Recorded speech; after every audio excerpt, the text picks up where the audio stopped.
Hello, welcome everybody. Good afternoon. My name is Amanda Jarvis and I'm with the Virginia SBDC network. For those of you that are not familiar with our organization, the Virginia Small Business Development Center is a partnership program between the U.S. Small Business Administration, George Mason University, and local host institutions throughout Virginia. With 27 locations across the Commonwealth, we provide training and technical assistance to small businesses in their local communities. Our one-on-one consulting services are available at no charge. Today's boot camp, Grow Your Business with Digital Marketing, is presented by the Virginia SBDC network. Be sure to check out our next digital marketing or our next digital boot camp, Managing Your WordPress Website, on February 22nd. We are recording today's presentation and it will be posted on our website, virginiasbdc.org. Due to the large number of participants, everyone's microphone is muted today, but if you have questions during the presentation, you can type those into the Q&A box. We have also enabled the live transcript function, which you can show or hide via your meeting controls. And now it is my pleasure to introduce our presenter for today's session. Cameron Nelson is the Chief Digital Advisor for Virginia SBDC and Central Virginia SBDC. Mr. Nelson has over 18 years of experience in technology and as a senior tech consultant in Silicon Valley, helping Fortune 500 companies improve their digital marketing and e-commerce. At the same time, he founded several tech companies, including a software service website for tree preservation and a blockchain platform for nonprofits. Cameron is accomplished in language culture and has an MBA and MA and believes new technology products have the ability to help shape our world for the better. Please join me in welcoming our presenter for today, Cameron Nelson.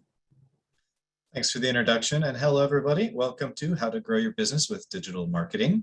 I hope you're all having a great day. Today we're going to talk about this topic at kind of a high level because I want to give an overview of these main concepts. And then if you have questions that are more specific and relate more to your specific business, then I'd love to take some time at the end of this presentation to answer them. So note down your questions as we go, and we should have 15 or 20 minutes at the end to dive into those. And hopefully I can answer them for you. If not, then I'm always available for a one-on-one meeting, and you can email me directly or email our center to get set up with a meeting with me. So let's jump right into it. First thing that I want to go over is why is digital marketing an important thing for you to be considering? I think it's important that everybody understands some of the benefits that digital marketing brings over other forms of marketing for your business. The main thing is that digital marketing creates growth. And it does this through 5 main ways. The first is broad geographic reach. When you post an ad online or a social media post or a blog post, people can see it no matter where they are. Now, sometimes you can limit your reach geographically if you choose, but you essentially have an unlimited geographical reach instantaneously, which makes it very easy to grow your market reach online and your business online if you know how to manage this right. The second area is cost efficiency. So digital marketing gives you much more flexibility and customer contact for your ad money spent compared to newspapers or television and other traditional marketing you might be considering. Third, digital marketing gives you quantifiable results. Now this ties in a bit with analytics, and I'm going to talk about analytics throughout this presentation of why this is an important subject for you to keep a focus on, because you're going to get a lot of data with digital marketing that you don't get with other forms of marketing. Any kind of software or platform you're using to do your digital marketing, which could be Google Ads, Facebook Ads, Instagram, or another ad platform, they're going to give you software that allows you to track all sorts of data. And a lot of businesses and entrepreneurs don't understand how to make use of this data. So I'm going to talk about the data quite a bit here because I think it's a key component to really having a successful digital marketing campaign. Some of the things you can track are like email open rates, visits to your website and your homepage, or purchases of products. Number 4, digital marketing gives you easier personalization. It allows you to gather customer data in a way that you just can't do offline. For example, if you want to market your product on Facebook, you can tell Facebook only market my product or show my ads to a certain gender or a certain age range or a certain geographical area, or even people with certain interests. This is pretty amazing. You can actually target interest. So you can't do this with other forms of advertising. So you're going to be able to make smarter decisions based on your data and targeting with personalization. And last, easy conversions. One great advantage of marketing online and selling products online versus a brick and mortar store or something else is that customers can take action immediately after viewing your ad or your content. Generally, you'll have a call to action with an ad or on your website, and that will be to buy a product. And they can click a link to jump to that product page and complete the purchase through your e-commerce setup, and it's done. The whole process can take less than a minute. Very unlike, seeing a billboard on the road and deciding to go to a brick and mortar store to buy something. That process could take days or weeks. So these are 5 main reasons why you should use digital marketing today. Now we're going to talk about 4 main topics in this presentation. And these are the 4 main aspects of digital marketing that are really the keys to your success. So I want you to understand them all at a high level. And then if you have more questions and want deeper insights, we can discuss those. So the first one up is social media and email marketing. This will allow you to increase brand awareness and personalize your outbound marketing message. Second are your paid ads and your SEO, also called search engine optimization. By posting ads on networks and making your web pages more attractive to search engines, you can increase online sales. This can be done through optimizing your website design to increase your rank in search results. And we'll talk more about that in a moment. Third is affiliate marketing. I think this is an often underappreciated aspect of marketing online, where you can use a third-party publisher or influencer to generate traffic or leads to your product or service. And fourth, analytics. Now, this word sometimes scares people a little bit because they think, oh no, I've got to think about data and I've got to crunch numbers. But analytics is very important. And I think it is quite an exciting aspect of digital marketing because it really does allow you to gain insights, to understand where you're doing good and where you should improve on. And this is a theme that's going to be throughout this presentation. And I'm going to show you how to use analytics as we go, because ignoring this is really going to hurt your digital marketing campaign. So you should stay focused on your analytics. So first, social media marketing. What are some of the key reasons why you want to use social media marketing? And by the way, at the bottom here are some of the most popular platforms. So when we talk about social media, we mean Facebook, Twitter, Instagram, YouTube, LinkedIn. There's others, Discord. There's many, but these are the main ones.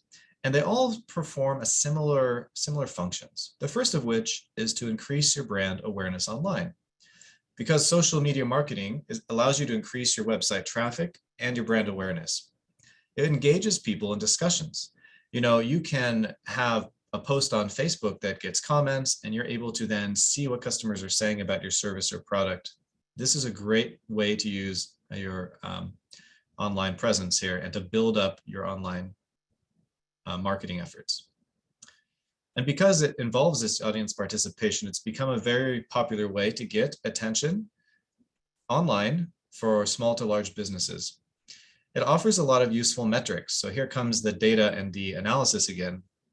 There's a lot of engagement metrics. You can see which posts and which products and which things you talk about are most interesting to your target viewers, the least interesting. And over time, this can tell you how to adapt your marketing strategy to maximize your time spent online, marketing online, and your marketing dollars.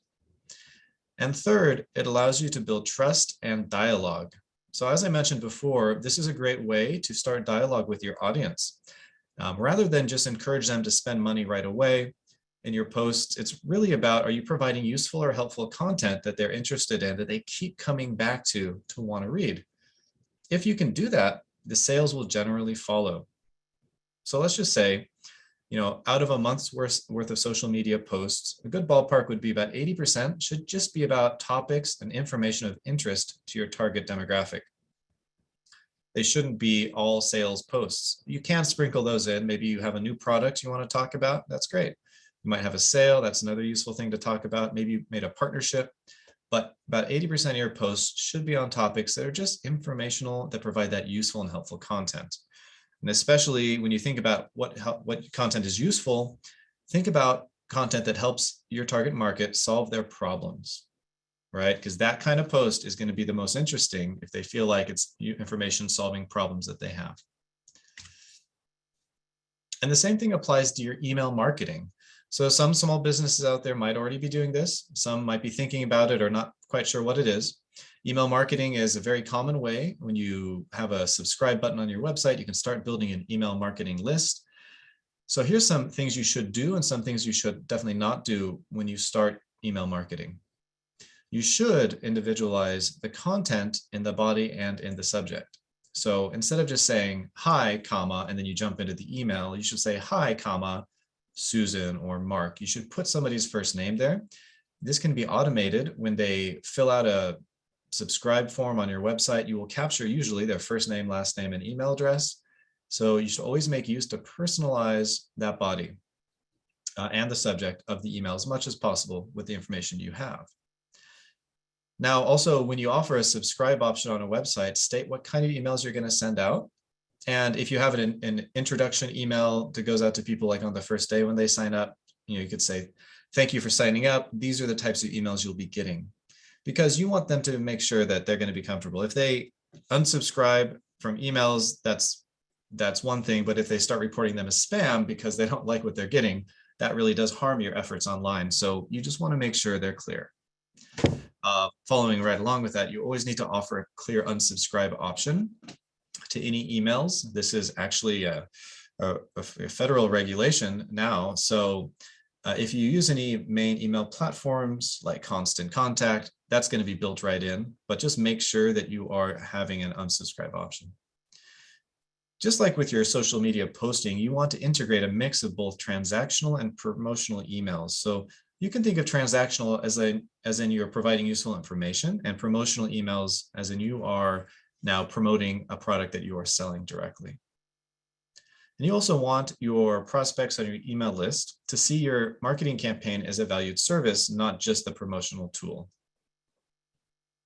So some things you want to avoid: you don't want to use overhyped subject lines. So something with a lot of exclamation points or all caps, definitely don't do that.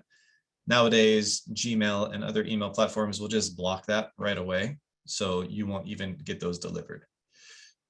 You want to use a real email address, something like contact at or support at your company's domain name, as opposed to just a no reply email address, because as a small business, you want to encourage that feedback. And so if a customer gets an email from you, you want them to be able to reply and it comes right to you or to one of your employees. So you get that feedback right away. You don't want that to go into a void of a no reply email address where they have to wonder, how do I contact this company? You never want them to ask that. Next, you don't want to send emails that offer no value. So again, think of what problem your customers have. How do your products and services help them solve that? And then they're going to see the most value in emails and content that's providing solutions to their problems. And when you send an email, you can always have and always should have a call to action. And you don't want to have more than one typically. So if your call to action is visit our website because we have a new product we think you're interested in, that's great. You might have a call to action that says, please like us on Facebook. That's another very good call to action. And if you want that to be your email's focus, you can have a button that does that. So think of what call to action you want and make it very clear, but just have one call to action in the email. Next, you don't want your email to be too long. Typically, like one page of text is really pushing the limits. So you might think of just a couple paragraphs and some images. Next, it's a problem if you don't segment your email list. So what this means is when you collect information on your customers, let's just say somebody signed up for your email list. A week later, they bought a product that you sell. So now you know their name, their email, and what product they bought. You can start to segment your email list based on this information. So if they bought, let's just say you sell dog products. If they bought a black leather dog collar and you have different animal products, then you can send them emails about dog products, right? And not fish or cat necessarily, because you know some of their interests. So you can segment your email list like this based on what you know. And over time, you know more and more. And the really successful e-commerce and online Stores do a great job at segmenting and being very targeted in their emails. And the next thing is it's a mistake to not optimize your emails for a mobile device, because 50% or more of emails are going to be opened on a mobile phone. So it's good to test a new email on yourself. Just send yourself like a draft of it, so you can make sure it'll work good on a phone. Typically, if you use a big service like Constant Contact, it's going to optimize things really well for mobile right off the bat. But other email providers, or if you're sending out things more manually, you might run into the problem of not optimizing for mobile. So I would always check it first yourself. Next, sending emails at the wrong time or sending too many emails. So the best time of day, I get asked this a lot. What is the best time of day to send out emails? It varies a little bit based on your industry and your target demographic. But in general, there's two rules. In the morning, when people are first getting into work at the typical 9 to 5 job, they spend some time around 9 a.m. just checking emails before they kind of switch into full work mode. So that can be a good time around 9 a.m. Also around 4 p.m. as people are getting ready to leave work, they typically their mind wanders off their work, and they spend a little bit of time checking personal stuff, including emails. So 9 and 4 p.m. are two pretty good times. And how many you want to send is up to you, but typically 1 or 2 a month is a good place to start. And the last point here is don't ignore your analytics. Analytics can help you track a lot of your success metrics and your failure metrics. And so you need to keep an eye on those so you really understand how well you're doing. The second subject are paid ads. These are also called pay-per-click ads, or PPC. And what this means is that you post an ad on a network like Google or Facebook. The largest ad networks are listed here. So they include Google and Microsoft, YouTube, Facebook, LinkedIn, Twitter, and Pinterest. There are some other ones that are smaller, but these are the main ones you'll find online. Every time somebody clicks on your ad that you created, you're going to pay one of these networks. The amount you pay varies based on which network it is, the content of your ad, the industry you're selling to. So some industries are very competitive. Like if you're selling new cars, if you're a Toyota or a Ford, they pay a lot of money every time somebody clicks on one of their ads on Google or Facebook. But if you're in a much more niche market, maybe you make, I don't know, wooden shoes or wooden blocks for kids, something that's less mainstream than new cars, you're going to pay a lot less. So it just varies a bit how much you're going to pay. Typically, you could expect between maybe 20 cents a click and 80 cents a click, somewhere around there. So you create an ad, but what determines if your ad shows up when somebody searches Google or Facebook or one of these other websites? There's an algorithm they use that prioritizes an ad based on several factors. And it's important to understand what these factors are, just so you make sure you are not shooting yourself in the foot by ignoring one completely. The first one is the ad quality. So this is how much the ad is speaking to the market that's doing the search on the search engine. It also talks about if you have proper grammar and punctuation. So any typos or any obvious grammar mistakes will be flagged and lower the quality of the ad quite a bit. And the second factor is the keyword relevance. And so if you know what words are being searched for by your target market looking to buy your product, you're going to want to use those words once or twice or 3 times if it's a common word. It's going to search and match up keyword relevance. So this is a useful thing you can track with your data too. If you have more than one ad using different variations of words, you might find some come up more frequently than others, just because the keyword relevance score here is higher in some situations than others. So you can tweak your ad over time. The third factor is your landing page quality. So with every online ad, there will be a link to go somewhere. It could be your website, a product page, it could be a social media page, it could be a blog post, you decide. Google and the other search engines will look at that page that you're taking people to, and they'll ask, well, is it mobile optimized? Does the page have poor load times? Does it have gigantic images that don't load quickly? It'll look at a host of factors, and if it looks good, it'll give a high quality score to that landing page. And the last factor is the bid amount. So by default, the ad networks will give you a base starting point for how much you're willing to spend every time somebody clicks on your ad. Usually you can up that. So if they recommend 50 cents an ad click that you'll pay them, you might say, no, I'm willing to pay $1 an ad click. And what this does is it guarantees your ad will show up more frequently. You will pay more. But if your goal is the quantity of clicks you get in a short amount of time, you can up your bid amount to make sure you get the highest volume possible. So say you have a product on closeout, you really want to sell them all within the next few days, you can up your bid amount to kind of make sure that happens. So these are the 4 factors of paid ads. And it's just an important part. Most businesses will have a paid ad strategy, so it's important to understand how these work. And this also relates quite a bit to search engine optimization, also called SEO. SEO will provide you with organic search result traffic. And what organic means is that it's free. So if somebody types in a search in Google, ads will pop up, but then all the results down below that are not ads are the organic results. So you want your website to show up here as frequently as possible because you pay nothing for these possible sales online. So there's different factors that contribute to your website's SEO ranking, and you want to achieve the highest ranking possible. The most important elements are these 4.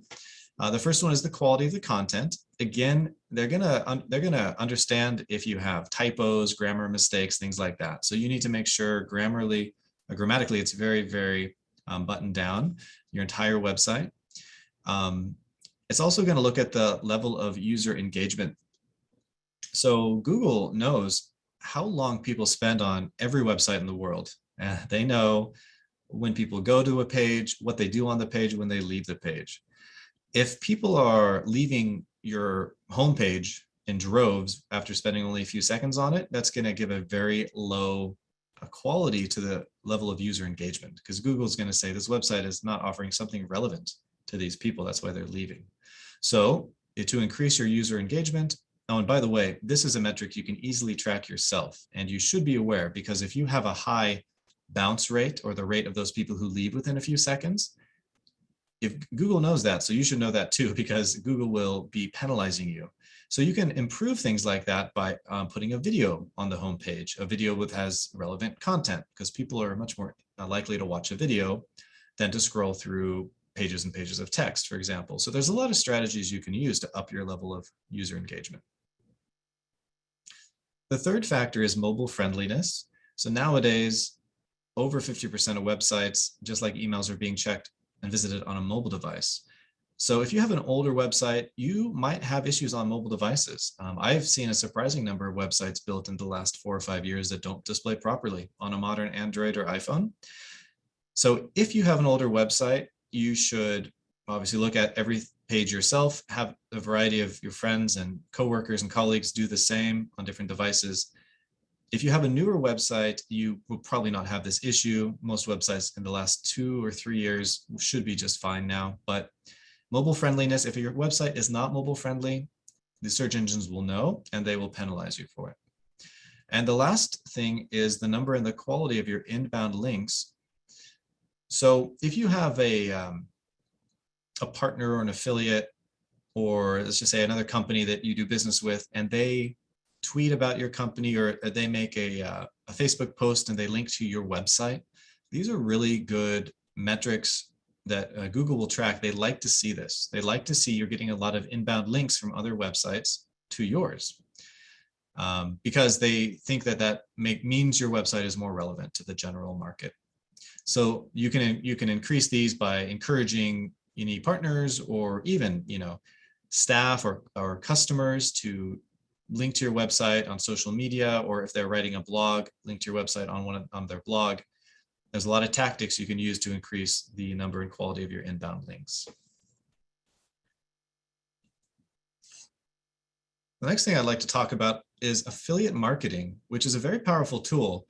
Amazon actually has the largest affiliate program in the world, which is Amazon Associates. And I'm sure we've all seen this from time to time, where you'll be on a website and they'll talk about some product and then they'll have a link to buy it on Amazon. Well, they're all affiliates of Amazon and they're all getting money when you click that link and make that purchase, something around, I think 3 to 4% of the purchase price. So it's not small.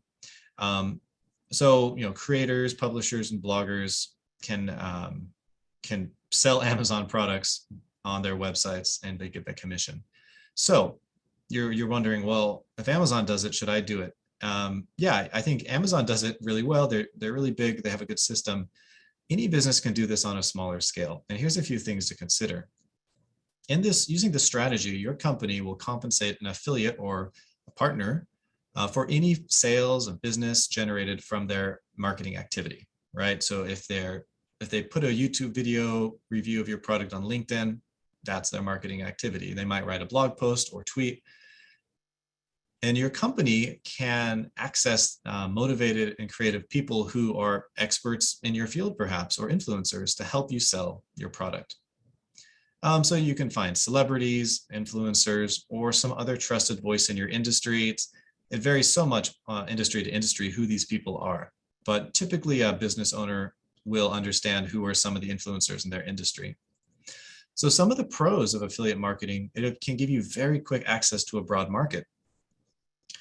If you are in a niche market and there's one voice on the internet who talks about your product or your type of service, and if they have 100,000 followers on Facebook, if they're an affiliate of you and once a week they make a post mentioning one of your products or mentioning your company, that can give you very quick access to a giant market of people who are already interested in your type of product or service.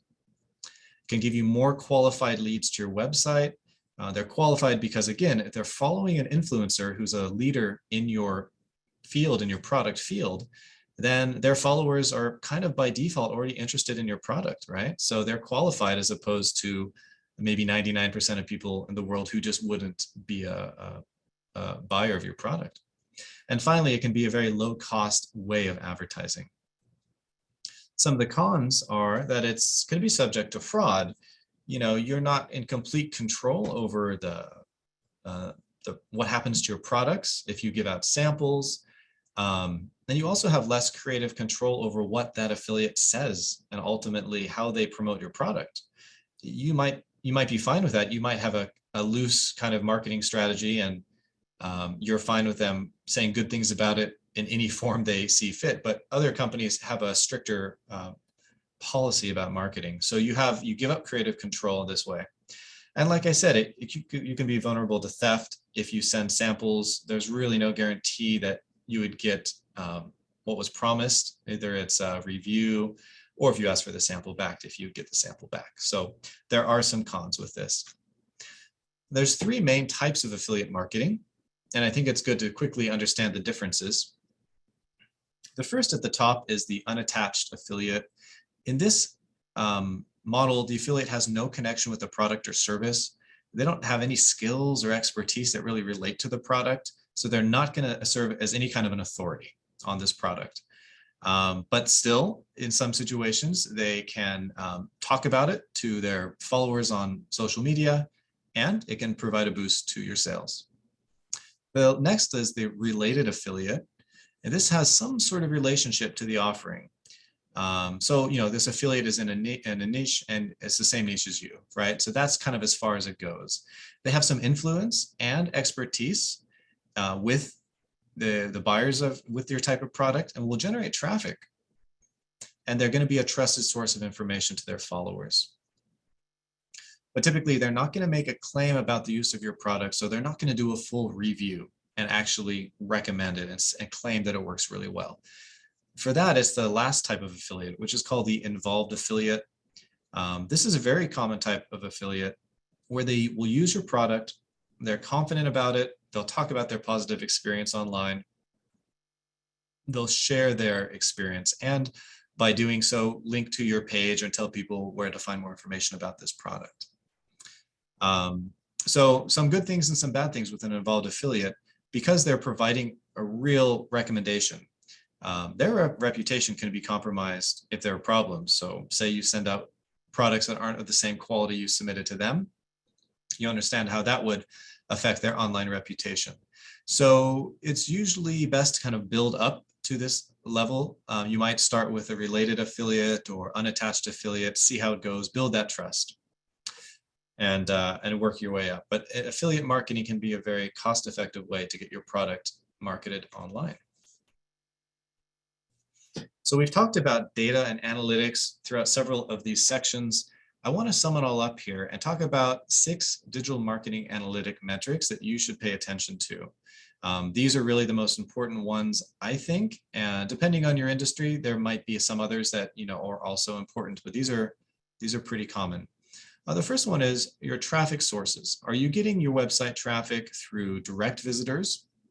These are people who have maybe bookmarked your website in the past, or are clicking on a link to your website in an email. They're directly going to your website. Organic search visitors are, again, those searching a search engine like Google or Facebook or Bing and are finding your website on the organic search result list.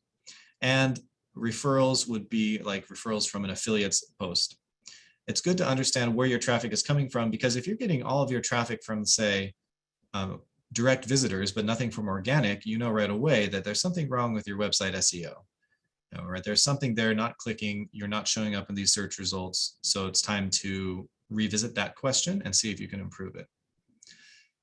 The second item is page views. So this is really measuring the number of times a user loads your web page, and also which pages on your website have the most visitors. If you have, let's just say, 10 product pages and they're getting equal amounts of views, but one product is selling much more poorly than the others, it would point to some sort of a problem. Either that product is not solving, fulfilling a need of a customer, and it's just the product's not going to sell. But sometimes there's a problem with that web page. I've seen where the link to the shopping cart was broken and nobody could buy the product. So if you look at your page views, you might notice a problem like this before it gets really bad. Third is the average session duration. This is obviously how long somebody spends on your website. The better the user experience on your website, the better your text, images, and videos, the more time someone will stay on your website. Also, the more likely they are to return and to buy a product. If your session duration is very low, then it's likely your information and your website content doesn't seem useful to people visiting it. So you should try to then build some video content of high quality, maybe take more interesting and engaging images, things like that. Those are 2 ways that can help you increase the session duration.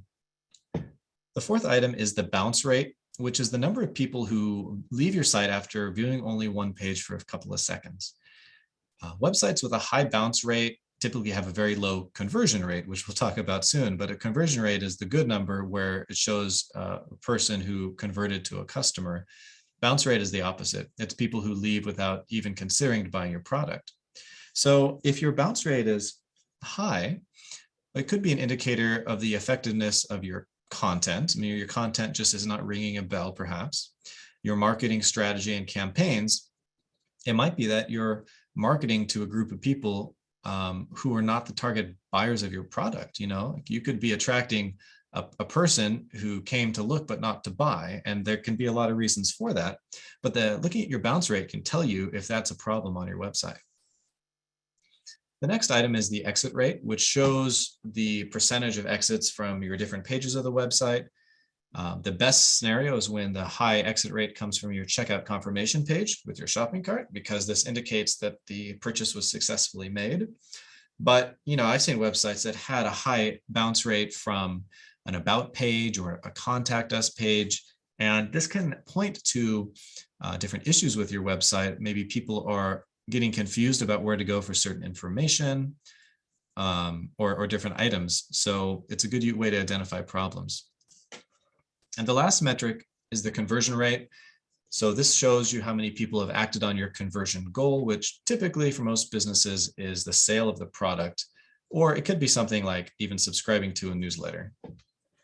So I hope that by understanding the aspects of analytics that are important, visiting these once or twice a month to check up on them, I hope this will be instilled as an integral part of the business's online marketing strategy.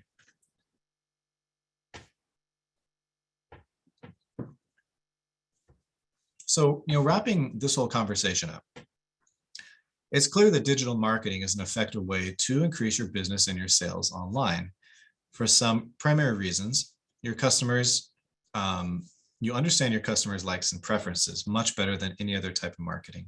You also understand your customers' buying habits, either on your website where you collect the data, or someplace like Facebook, where Facebook knows a ton of data on most people anyway. So you understand their buying habits. You understand what on your website is working and not working by looking at your analytics, and you can better target customers with email campaigns by segmenting your email campaigns into different groups. A couple of tips I'd like to leave you with. The first one is you should always stay active in researching new trends, new ways of marketing online. This is a rapidly evolving form of marketing. Every 3 or 6 months, there's something new coming out. Recently, there's things about blockchain and NFTs and cryptocurrency, and things are changing all the time. So it's important to learn about these new changes and these trends. You can attend presentations like this one and those given out by local groups. You can talk to other business owners and even friends about how they're marketing, and read news about different trends and things that are being said by thought leaders in your industry.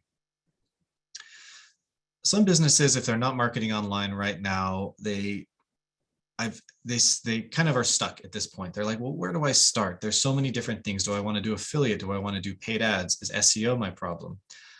I recommend start with just your gut instinct. You know your business better than anybody. So start your marketing strategy somewhere. Pick something and start. And you're going to grow it from there. There's many forms of digital marketing and that you can access for free. Social media posts, for example. It only really takes your time to get them started. And so I've met businesses where their initial efforts have been unexpectedly successful. So you might find that's your case.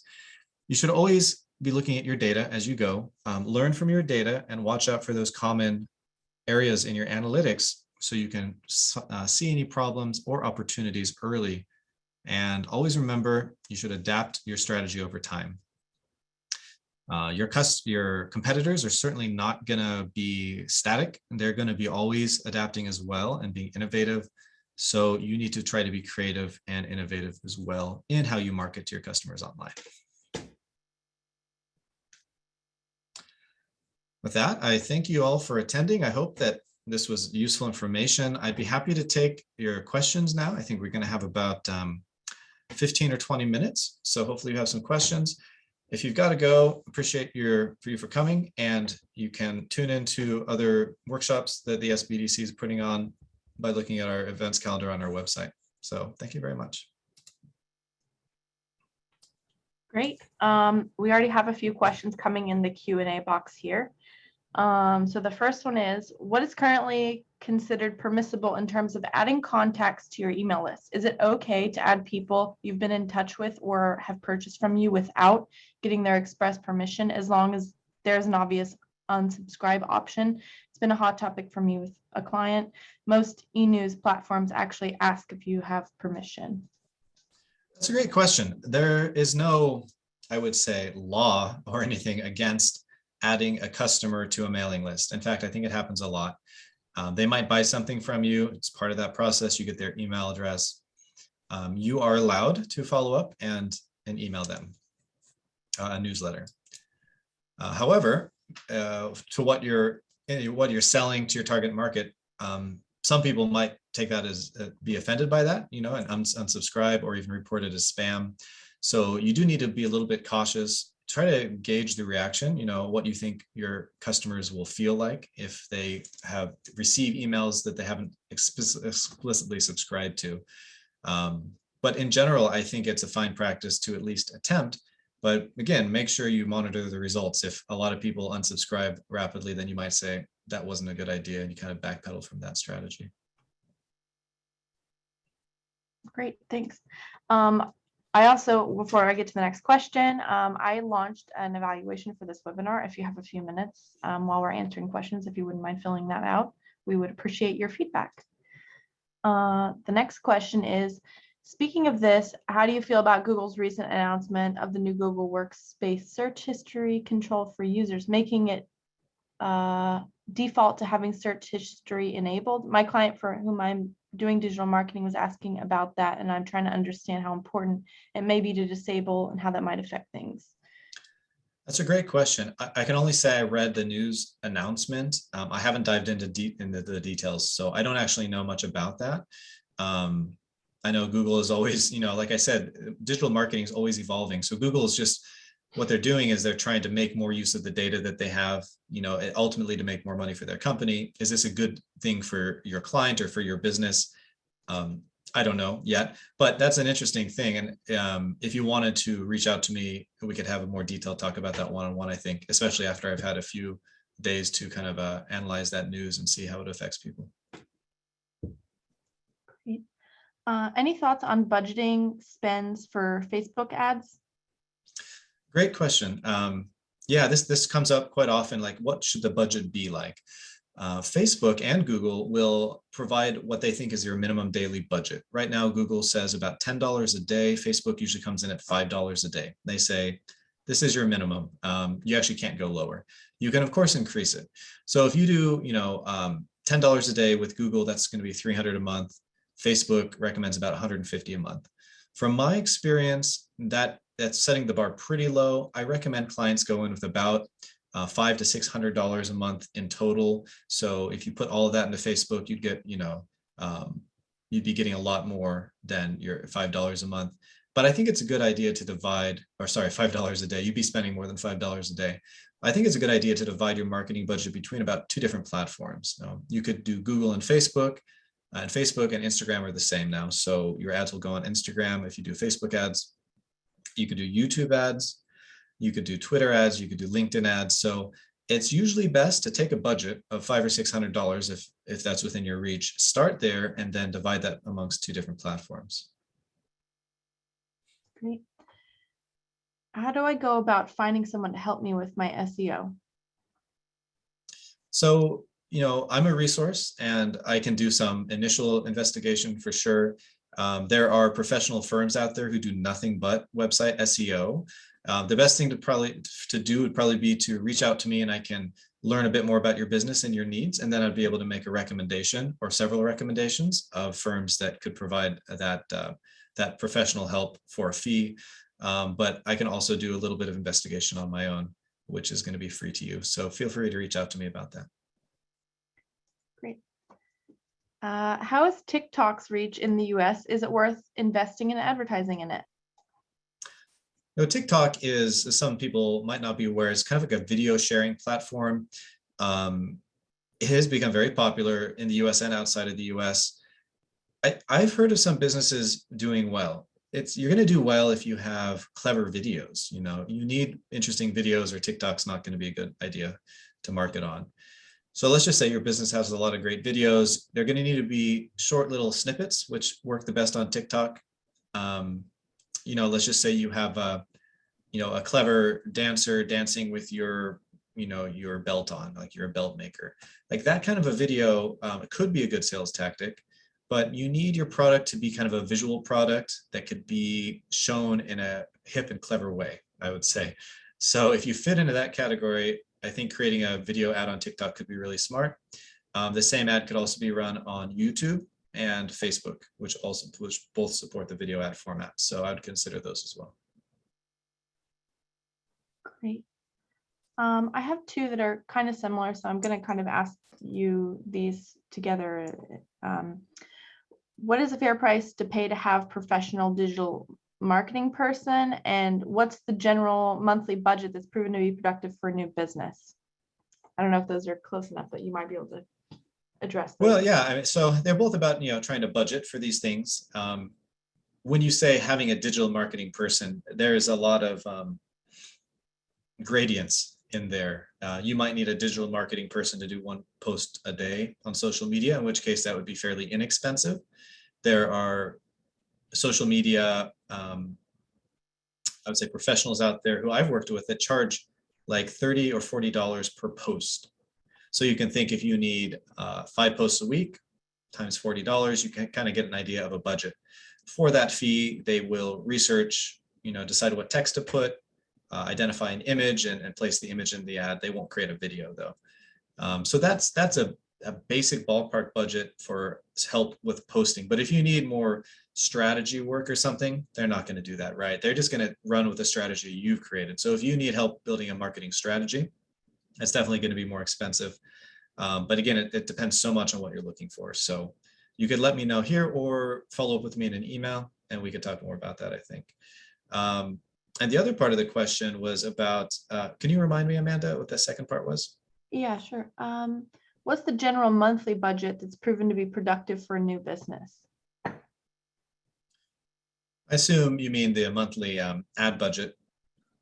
Like I said before, $500 or $600 is where I'd recommend starting.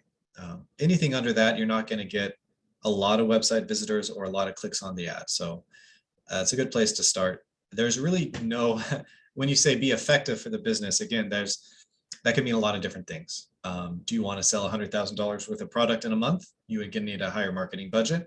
If your goals are more modest than that, you might find that a $500 marketing budget achieves your aims. So if you want to provide some more detail, I could probably answer that more specifically. Thanks. Any suggestions for providing services as opposed to a product? Yeah, great question. So services, and I think when I think of services, I think of some of the businesses I've worked with, like nail salons, hair salons, things like that, right? So it's typically a massage service. Typically somebody come to your location and get a service done. Yeah, these types of services businesses are not really ideal in some senses for like an e-commerce application. If you're serving a local clientele, like within your city, then it's usually best to have a presence on Google Maps. So if you are not on Google Maps, then you should put yourself there. You can do that by going to business.google.com, and that will walk you through how to create your location on Google Maps, including your photos, your open hours, your contact info. That's super important for a service business, typically speaking. So I would start there. Yeah, and then we can talk much more about more strategy to promote your service-based business online, which I do help people with. So yeah, feel free. Again, I think that's a good one to talk to me about on a one-on-one meeting, because there's a lot more we can get into there. Great. I have a couple here on SEO. I'm going to kind of put some of these together. So does Google reviews help with SEO, and are website SEO plugins valuable? So the answer to the first one is no. Google Map reviews don't do anything with SEO, primarily because SEO only pertains to your website, yourbusiness.com, whereas Google Maps is on their website, maps.google.com. So they're different. And then the second question was, are there plugins for SEO that are useful? Yes, they certainly can be. What I've seen is that if you have built your website on WordPress, there's a lot of plugins for SEO for WordPress. They typically, they'll perform the similar function where they will analyze your website, the code, and identify problems, problem in the code. Maybe images should always have a text description of the image, in case somebody who's blind goes to your website and they have a reader reading out the website, it can read the text and say what the image is, right? So that's a common thing people forget about. And that will lower your SEO ranking by not having the text for each image. So any SEO plugin is going to catch that.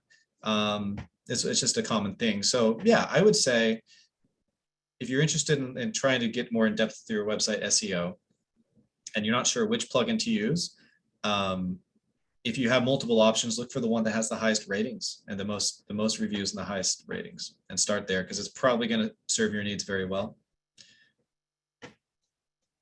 Great, thanks. Along the lines of SEO, are there any free resources that you recommend for learning more about SEO that's current and valuable? And are there any classes offered through the SBDC?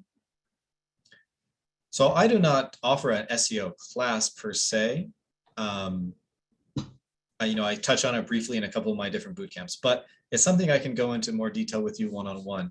If you're looking for up-to-date training and tips on SEO, I think YouTube is a great source. There's a lot of companies out there mostly, like I mentioned, there are firms that do nothing but website SEO. They're really good at it. A lot of them will create a 5 or 10-minute YouTube video about current SEO trends or SEO tips. So I would start with YouTube. I would search YouTube, and then I would filter.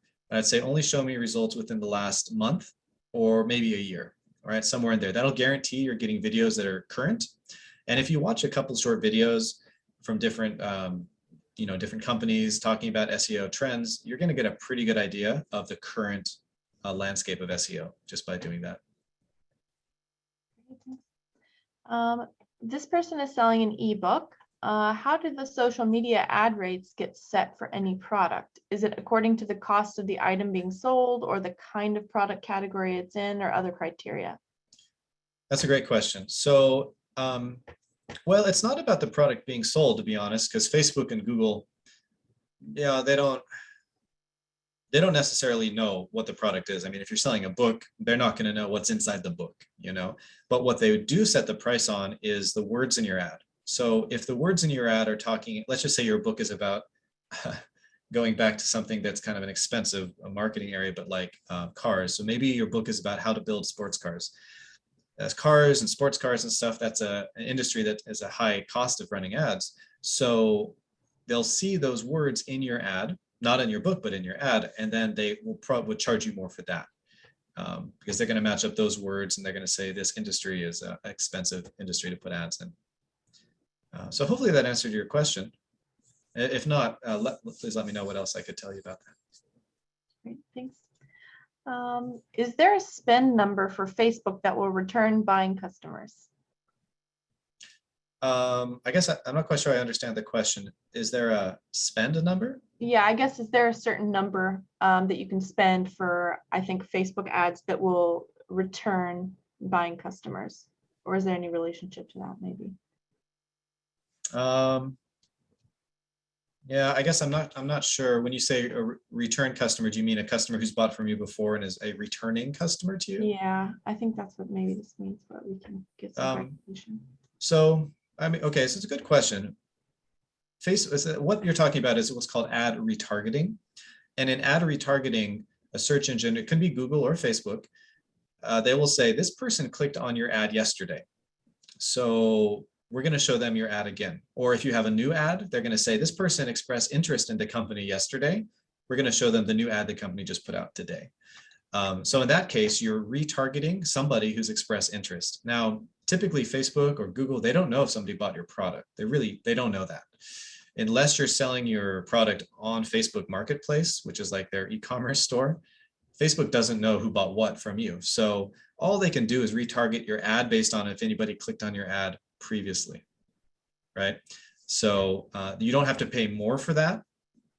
Typically, when you go into the advanced settings of your ad, there will be options if you want to have ad retargeting kind of enabled or disabled. So that's what you'd be looking for. If you want your ad to be retargeted to people who've expressed interest or clicked on your other ads, then you would select that option to kind of enable that. It's probably enabled by default most of the time. Great, thanks. Speaking of videos, do you know or recommend any local resources for creating quality video content that could handle creating drone footage? Yeah, so local resources, I assume you mean somewhere in Virginia. I'm not sure where you're located. Yes, I've worked with some video producers, mainly in the Central Virginia area, one of which did a drone video for a client of mine 3 or 4 months ago. So yeah, they're certainly out there. If you want to, I think the best thing to do would be, let's have a short conversation, can even be over email if you want. Tell me a little bit about your needs, and I can put together a list of resources that I can recommend that you contact. Especially if you tell me where you're located. If you want somebody in that area, I might know somebody close to you. So please reach out to me, give me some more details about that, and I can follow up with you. Great, thank you. How would you decide between Facebook versus Google marketing? Is one better than the other? That's a great question. It's kind of like the battle of the titans. Those two companies are the biggest. Last I read, Google has the largest ad presence in the world, and Facebook is second. For some businesses and some industries, Facebook could make more sense.